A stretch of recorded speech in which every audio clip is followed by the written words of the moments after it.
Hi there and welcome to this video. I'm Sherry Rothwell and I'm super excited today to have you here where I'm going to share with you how to get off coffee without losing your mind or how to make it healthier so that you don't have to get off of it. All right, so I'm going to begin by sharing with you how I get off coffee and why, and I usually do it about once a year. And, one of the reasons why I'll go off coffee is because when I hit my level of coffee toxicity, I'll notice it by getting anxiety. So, I could go all the way off coffee at that point if I desired to, but, I hate the withdrawal experience. Like, it's so intense. I end up with massive headache for 3 days and I can't function. And I don't really want to have to go through that. So what I usually do is I'll go off by going half decaf for a while and then weaning down so that I'm just on decaf, like completely on decaf. And then it's a lot easier to go off of coffee. Now, the other thing that I find that is an experience for me is may or may not be your experience, but I feel like there's another angle to coffee addiction that has nothing to do with the coffee. And I think it's actually the dairy that we put in our coffee. The reason why is because I find that I have gone off of coffee onto the exact same coffee without the dairy, and I still feel like I'm going through a little bit of withdrawal, not as extreme, but somewhat. And I don't think people realize that there's something like called an allergy slash addiction thing that goes on. So things that and at the end of the day, it's not really an allergy, it's actually an intolerance.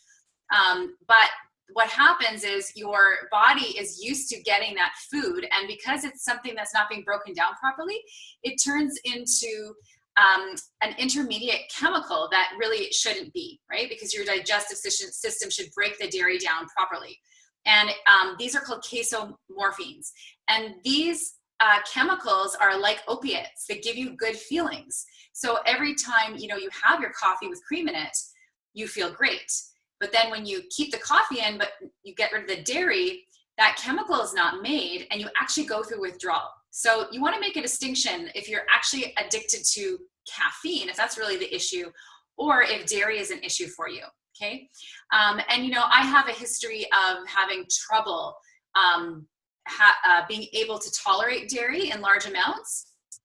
So I think, to some degree, although I don't get, the typical issues with dairy that a lot of people do, like bloating or anything like that, because I have healed my digestion and ability to digest dairy to a very high capacity. But I think I still have it slightly because, like I said, when I go off coffee, it seems to be when the cream goes out of the coffee that it seems to be an issue, not so much going off the coffee.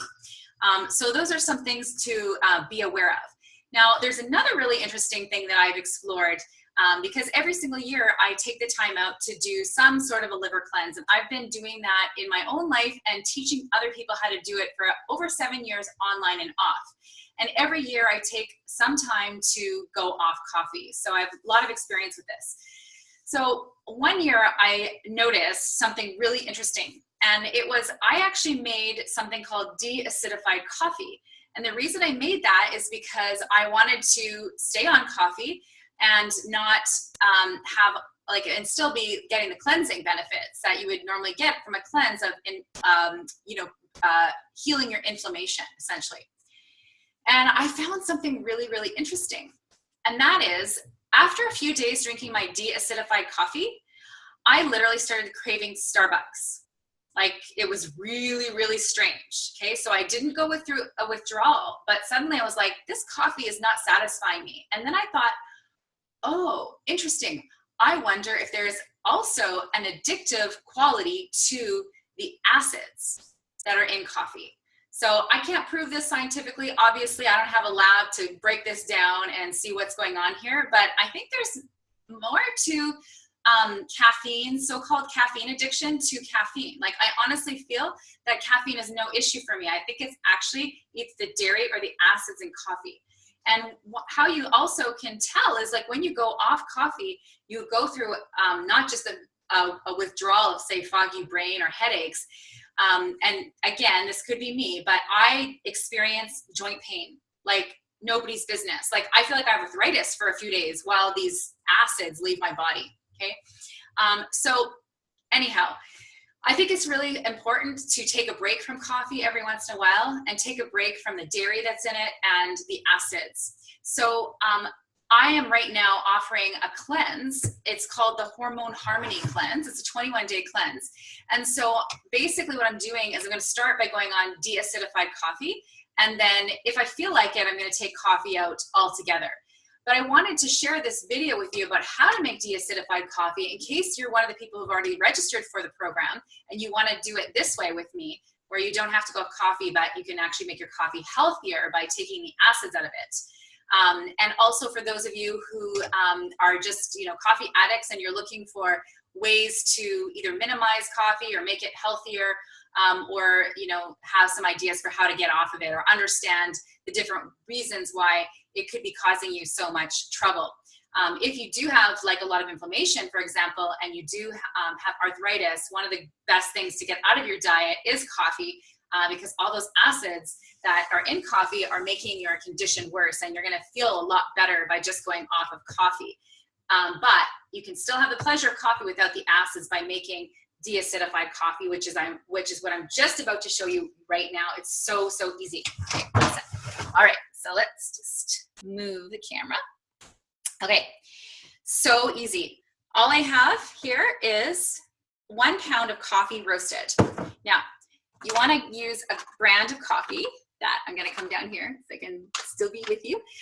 This coffee is Kicking Horse, and it's not only organic, but it's fair trade. So when you're on a cleanse, of course you want to use organic, right? That's obvious, because you're going to want to avoid chemicals. But you always want to buy fair trade coffee to protect the farmers, to make sure that they're getting a fair wage for what they're doing, right? It's really, I always say this because I just think it's so essential. Like, I don't think it's right to try to save a few bucks when you know that purchasing something that just saves a few dollars is going to actually harm someone else and make their life less good, okay? So always go for fair trade so that you can put people before saving $2, okay? Or whatever it is, okay? So I choose to buy fair trade, and this particular brand is amazing. Kicking Horse, I really love it. Like, there's nothing that tastes any better than that as far as I'm concerned. Okay, so let's go. Easy. All I did was I ground this entire container. I have this coffee grinder here I like called Nesto. I got it off of Amazon. I find it really useful. You can also grind nuts and things like that in it too, which is really cool. And then all you do is take your water and pour it over the ground coffee. So you want to have 1 pound of ground coffee and 8 cups of water, okay? So let's put that in here. And then we're just gonna let it sit for 16 hours, okay? Now, it doesn't look like it's gonna take the entire 8 cups. So what I'm gonna have to do is transfer it actually into this baby. I was hoping I didn't have to do this because I much prefer it to be in glass than in a metal, but anyhow, this is what's reality. And you're gonna let this sit for 16 hours. Now this becomes an extract, so it's gonna be really, really, really, really intense, really bitter. So what you're gonna have to do is dilute it when you make the coffee, okay? Of course, it would have been nice if I figured this out before I started the video, but hey, this is real life, okay? I'm saving you the hassle of having to learn the hard way. I kind of wondered if this was going to happen, I thought, but I was hoping it wouldn't. Okay, so I'm going to try to get all those coffee grinds out there. So we're going to let it sit for 16 hours.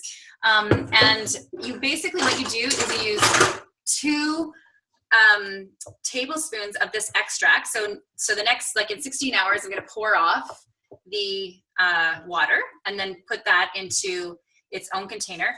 And then so for every single cup of coffee you make, you just use 2 tablespoons of the extract. And again, it's going to depend on how strong you like your coffee. I like my coffee strong, so it's likely that I'm going to use a lot more than that. compared to the average person, because I do really like the bitter flavor. And you can either reheat it, like put hot water in it and have a hot coffee, or you can just add ice and water, like, and enjoy your de-acidified coffee as an iced coffee. You could put coconut milk in it if you want to, make it creamy. And, you know, if for those of you who like to go to coffee shops, Starbucks does have a coffee as well that is, it's called their cold brew coffee. It's essentially what we're doing here. This de-acidified coffee is cold brew coffee. So you can still go to a coffee shop and enjoy having acid-free coffee while you're on a cleanse. And of course, Starbucks is also good for having fair trade coffee. Won't be organic, but at least it's fair trade.